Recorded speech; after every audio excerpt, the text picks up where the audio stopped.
بسم اللہ الرحمن الرحیم الحمد للہ رب العالمین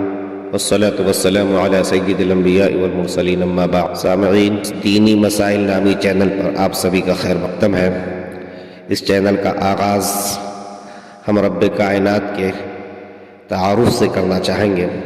کئی دوستوں نے پوچھا ہے کہ ہم اللہ تبارک و تعالی کا تعارف اپنے دوستوں سے کرائیں تو کس طریقے سے؟ سلسلے میں یاد رہے، اللہ تبارک و تعالی کا تعارف قرآن کریم نے جا بجا بڑے ہی اچھوتے اور معقول اور مدلل انداز سے کرایا ہے، اور اللہ تبارک و تعالی کا تعارف تو ایک بدیہی چیز ہے۔ عربی شاعر نے کہا کہ فی کل شیء لہ آیۃ تدل علی انہ واحد، ہر چیز کے اندر یہ گواہی ملتی ہے اور ہر چیز اس بات کو بتاتی ہوئی نظر آتی ہے کہ وہ ہے اور ایک ہے، اکیلا ہے۔ ہم رب کائنات کو اور ان کی ذات کو واجب الوجود مانتے ہیں، اور ہم مسلمان واجب الوجود اس لیے مانتے ہیں کیونکہ رب کریم کو کسی نے بنایا نہیں، ان کا وجود اپنی ذات سے قائم ہے، وہ اپنے وجود میں کسی غیر کا محتاج نہیں، اور ان کی ذات لازم ہے، ناگزیر ہے۔ تو واجب الوجود کے حوالے سے ہم اس بات کو اچھی طریقے سے سمجھ لیں کہ وہ ہمیشہ سے ہیں، ہمیشہ رہیں گے۔ نہ تو کوئی ایسی ابتدا دکھائی جا سکتی جو کہہ دے کوئی کہ فلاں تاریخ سے رب کریم ہے، اس کا مطلب ہے کہ اس تاریخ سے پہلے نہیں تھے وہ، حالانکہ ایسا نہیں ہو سکتا۔ اور نہ کوئی انتہا بتائی جا سکتی ہے کہ فلاں تک رہیں گے اور اس کے بعد نہیں، کیونکہ پھر اس کے بعد کیا ہوگا۔ تو خالق کائنات کا تعارف ہمیشہ ہم اس طریقے سے کرائیں کہ وہ واجب الوجود ہے اور ہمیشہ سے ہے اور ہمیشہ رہے گا۔ واجب الوجود کے بارے میں ہم نے بتا دیا کہ وہ اپنی ذات میں، اپنی وجود میں کسی غیر کا محتاج نہیں، اپنی بقا میں کسی کا بھی محتاج نہیں، اور ان کی ذات لازم ہے، ناگزیر ہے، ہمیشہ سے ہے اور ہمیشہ رہے گی، کیونکہ ان کی ذات بابرکات سے ہی یہ ساری چیزیں وجود میں آئی ہیں، اور یہ چیزیں ٹوٹتی پھوٹتی اور ختم ہوتی رہتی ہیں، اور اس کی جگہ پہ دوسری شے آتی رہتی ہے۔ یہ سب انہی کے حکم سے ہوتا رہتا ہے۔ ایک تو ہم اس بات کو اچھی طریقے سے ذہن میں بٹھا لیں۔ دوسری بات کہ ان کا کوئی ہم مثل نہیں، ان کا کوئی ہم رتبہ نہیں، ہم پلہ نہیں، کیونکہ طاقت میں ہو، ان کے رتبے میں ہو، یا کسی اور بھی صفات کے اندر ہم مان لیں گے تو پھر یہی شرک ہوگا،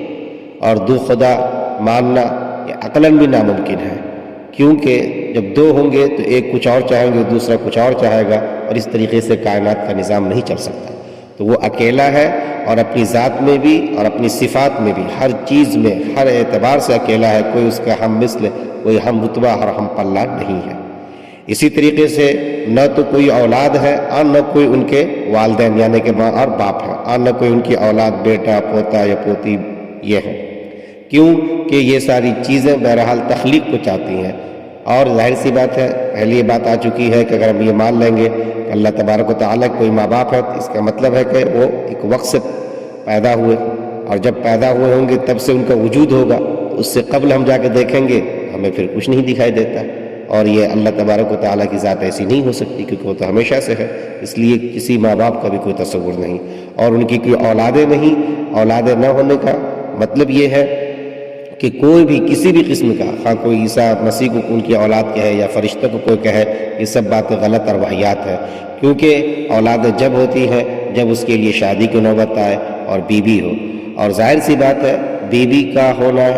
بچوں کے لیے اور بچوں کے لیے بیوی کا ہونا یہ سب ایک ضرورت کی چیز ہے، اور اللہ کسی ضرورت کا یا کسی کا محتاج نہیں، یہ پہلے آ چکی ہے بات۔ اس لحاظ سے بھی آپ اس فلسفے کو سمجھ لیں، تو ان کا ہم اس طریقے سے تعارف کرائیں کہ ان کی ذات واجب الوجود ہے، وہ کسی کا محتاج نہیں، وہ ہمیشہ سے ہے، ہمیشہ رہے گا، کوئی ہمسر، کوئی ہم پلہ ان کا نہیں، کوئی ان کا والد اور ان کی والدہ نہیں، کوئی ان کی اولاد نہیں۔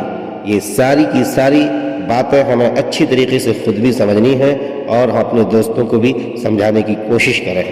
انشاءاللہ اس نشست میں اتنا ہی، پھر ہم مزید اس پہ جیسے سوالات آئیں گے اس پہ پھر گفتگو کریں گے۔ ہم قرآن کریم کی آیات میں جہاں پہ اللہ نور السماوات والارض کہا گیا ہے، جہاں پہ قل هو اللہ احد اللہ الصمد لم یلد ولم یولد کہا گیا ہے، ولم یکن له کفوا احد کہا گیا ہے، لیس کمثلہ شیء کہا گیا ہے، الحمد للہ رب العالمین الرحمن الرحیم مالک یوم الدین کہا گیا ہے۔ یہ وہ ساری آیات ہیں جہاں پہ اللہ تبارک و تعالیٰ کا تعارف قرآن کریم نے کتنے ہی اچھوتے انداز میں اور مدلل اور معقول طریقے سے کرایا ہے، ان سب کو ہمیں سمجھنے کی اور سمجھانے کی ضرورت ہے۔ جزاک اللہ خیر، شکرا جزیلا۔ آپ سبھی ساتھی اس دینی مسائل نامی چینل کو سبسکرائب کر لیں اور صدقہ جاریہ سمجھ کر کے اس کو آگے دوستوں تک بڑھائیں۔ آپ لوگ سبسکرائب کر لیں تاکہ جب کبھی اس طرح کی دینی معلومات آپ تک پہنچانے کی کوشش کی جائے تو اس چینل پر آتے ہی بر وقت آپ کو اس کی اطلاع اور نوٹیفیکیشن مل سکے۔ جزاک اللہ۔